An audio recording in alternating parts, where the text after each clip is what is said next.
Hi everyone, my name is Shree Bose, and I am so excited to be joining all of you guys today from my home in Durham, North Carolina, to this entire international community of people who are trying to make our world better together. I'm so honored to be a part of this, and I'm really excited to be able to share a little bit of my story with you guys today. So, just to provide a little bit of background on myself, I am currently an MD PhD student at Duke University School of Medicine. So, I'm doing the MD to become a medical doctor as well as the PhD to be a research scientist. I am a recent Harvard grad as part of the class of 2016. And in 2011, I was actually the grand prize winner of the first ever Google Global Science Fair for my work with drug resistance in ovarian cancer. So, just to start off, the other day somebody asked me why girls need to be in science. And for a second, it made me pause because that's not a question you hear that often, but it is one that is very central to a lot of conflict within our entire education system and our entire society. And the answer isn't as simple as because we shouldn't not be able to.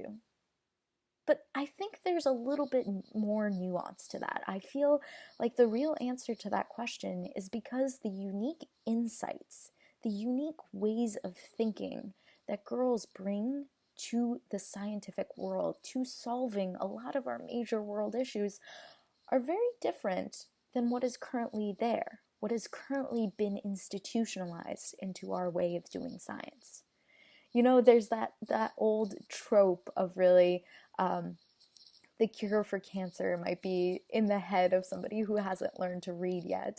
And I think it's a very similar idea in this case. The reason that girls need to be in science is because the world needs them to be. And so, as a young scientist, I feel like I've really had a lot of incredible experiences along the way that have shaped how I understand the landscape of girls in science, technology, engineering, and math. And I have been extremely lucky in a lot of ways to find the mentors I have, to have been raised in the way that my parents raised me, and to be able to have the power and the platform to shape how so many more girls feel about going into science, technology, engineering, and math in the future. So let me just tell you a little bit more about me while we're on the topic. So going way back, I was born in Santa Rosa, California, and my family moved to Texas when I was 5, to Fort Worth up by Dallas, and that's where I grew up until I went off to college. And when I was little, one of my most vivid memories was my older brother, who's 2 years older than me, coming home from school when I was still too young to go. Um, and coming home and teaching me all of the amazing stuff he learned in science. I remember the way his eyes lit up when he talked about atoms and molecules and cells and the way everything in our world fit together. And I remember being a little kid and seeing that excitement in his eyes and thinking, I want that. I want to be so excited about understanding our world. And so growing up, my parents made very sure that there was no point at which I felt like I couldn't ask questions. Whenever I was annoying them with so many questions about why the sky was blue and why grass was green, those questions that every little kid asks, instead of just brushing it off or making up an answer that wasn't true, my parents were very unique in the fact that they said, go out and figure it out yourself. And honestly, looking back, I'm very fortunate that they did that because it shaped the entire way I approach challenges. It shaped the fact that I feel empowered to be able to ask these questions and go out and figure it out for myself. And growing up, I'm not going to say that led to really most intelligent projects or anything like that. But when I asked questions like when I was in first grade and asked, why is spinach green? And and why can't it be a different color so I can eat something that looks really exciting and wonky, my parents gave me a spinach plant and a syringe full of blue food coloring and let me at it. And as a little kid, I injected the spinach plant and then proceeded to not water it for 2 weeks and had this dried up, weirdly bruised looking spinach plant. And that was my very first science project. And oddly enough, I was weirdly proud of it because there was some ownership over that. It was really a question I had asked and then followed through on doing the experiments of. Granted, I had done poorly, but still, I think it was that idea, that feeling of really taking control over this question I was asking, that has been kind of how I approach science throughout my entire life. Now, I didn't really hear that much about the gender divide in science growing up. I think my parents actually probably shielded me from a lot of that. If my brother was learning about molecules and atoms, I was learning about molecules and atoms. Because he would be the person who would come home and teach me. And he would teach me with a lot of excitement and passion, and he passed that on to me as well. But the gender divide wasn't really something that I heard about that much until I started getting a bit older. And when I was 15, my grandfather was diagnosed with liver cancer. And as a 15-year-old, I didn't know too much about cancer. But I remember there was a day when I was sitting in class, in freshman biology class, and I was looking up at the board, and there was this strand of DNA with a lightning bolt, like one of those clip art lightning bolts, striking it. And my teacher said, "This is what causes cancer." And I remember sitting in this class, looking at the board and thinking, that doesn't explain it. That doesn't explain how my grandfather, who used to be this vibrant, organized, self-sufficient man, went from that to being the frail old man that he was at the end of his life when he couldn't take care of himself. And so at 15, I didn't understand what was happening. I didn't understand what things were going on in his cells to make my grandfather so sick. But I really wanted to. And so, as any 15-year-old would do, I went online, I went on YouTube, I went on Google, and I searched everything I could find on cancer. I read conspiracy theories about cancer. I read scientific journal articles where I could only understand every other word. And slowly, I started to learn bit by bit. And I got more and more excited. And I had more and more questions. And at some point, by the time my grandfather passed away, I realized that a lot of the questions I was asking, they were questions that the world didn't even have the answers to yet. We as a scientific community hadn't figured out the answers. And so I decided I wasn't just okay with sitting around and waiting for those answers to come to me. So I decided to find somebody to mentor me, to do some research to be able to answer those questions. And as a 15-year-old, I was ready to get rejected. And rejected I got. I sent emails to hundreds of professors in my area asking to work in their labs on projects about cancer, and I received replies that ranged from, "You're too young, but thank you for your interest," to, "Please never contact me again." So I got the full range. And I remember each rejection kind of stopped having that much of an impact on me. I think especially as girls, and especially just as young people, we're very trained in a lot of ways to take rejections very much to heart because it's a failure. And as a young person, you don't want to fail. But for me, it was just a roadblock that I had to get through to be able to find the one person out there who would take me on. And that one person was Dr. Alokananda Basu, an incredible female scientist at the University of North Texas Health Science Center, who was running a lab that worked with women's cancers. So I went into this lab and I got the chance to do this really incredible project that showed that cancer cells, ovarian cancer cells, actually stopped being resistant to a chemotherapy drug if we added in one extra chemical. It was a really cool project, a really cool series of questions I was able to ask and then use these different molecular and cellular biology techniques to figure out. And so this was my first experience really in a medical lab. And I failed a lot. I broke glassware, I interpreted things incorrectly, half of my experiments didn't work, but I had a certain sense of awe at everything I was doing. I was excited to be there and to be doing the work that I was doing.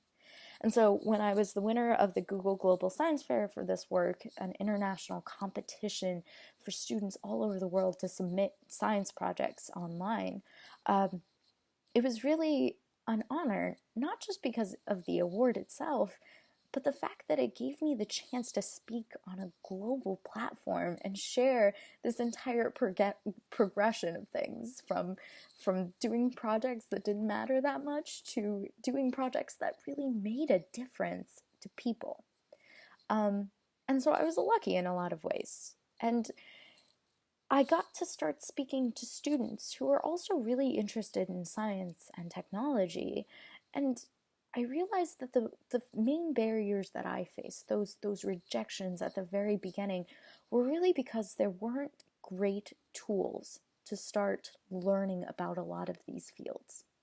And so while I was in college at Harvard, I started a company along with a co-founder, Mark Pawlikowski, and we made these little kits to start teaching kids about electrical engineering through playing the game Minecraft. And in this game, we really had kids who would get a kit and they would build their own little computer, and then in the game they would be able to control their little character with little electronic gadgets that they build. And so this was a really interesting approach to how we were aiming to teach kids. It was really a new field from anything I had done before, but it seemed like a tool that really needed to be out there. And the reason I felt that way was really because I was able to talk to these students and realize that so much of technology was behind this wall. It was really just a walled garden that was so hard to get into that most people didn't even try to climb over that wall. And I was under the impression, wrongly, that gender wouldn't play that big of a role in it. After all, people had told me when I was 15 that being a girl in science was really difficult, and I had been able to find a female mentor and been able to do incredible research as a woman, so I didn't see those barriers. And so part of me thought, well, starting a tech company isn't going to be any different. It's going to be the same type of experience. And it wasn't. In fact, in our first year, my co-founder and I went to a tech conference, and it was mostly men in this giant, beautiful resort at this tech conference, and we were holding our product, which is a wooden box with an amazing piece of technology in it. And we were carrying this around, showing it to people who would walk up and say really excitedly, like, oh, what cool piece of technology is in that box.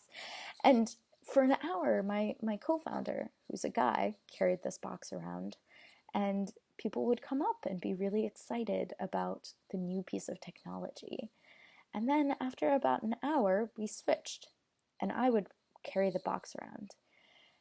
And 3 times, 3 different people came up to me and said, "Are there cookies in that box?" An actual thing that happened at a tech conference in the United States in this day and age. And I remember standing outside that tech conference and thinking, oh, this is what they have been talking about. This is the gender gap. It's not the explicit sort of divisions that you think of when you think of girls in science. It's really something a lot more subtle than that. It's really just the way we introduce girls into thinking about careers in science. And there are little things that we can honestly change that make a huge impact. Even if it's just the way we talk about girls in science and in technology and in entrepreneurship, whether it's just little changes in the language that we use, or it's just little changes in how we teach.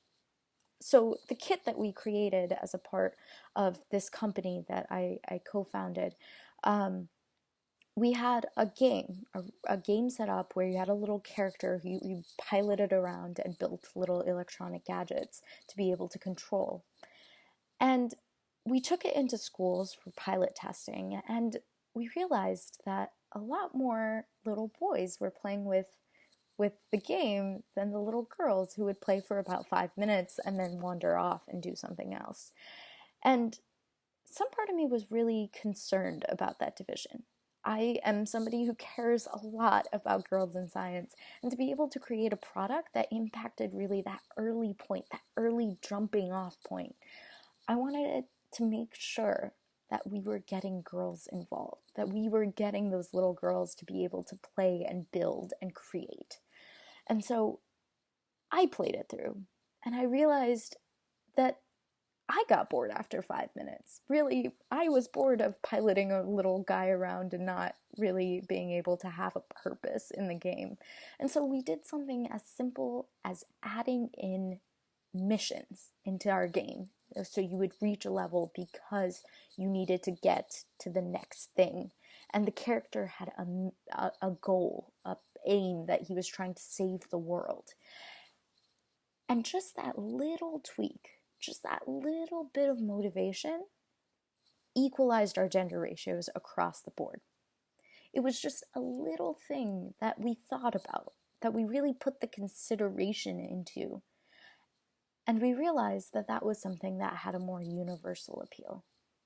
So today I am sharing my story with you, not just because I've had a range of very exciting and eclectic experiences, but really because I want you guys to think about the applicability of different things that you use to teaching girls.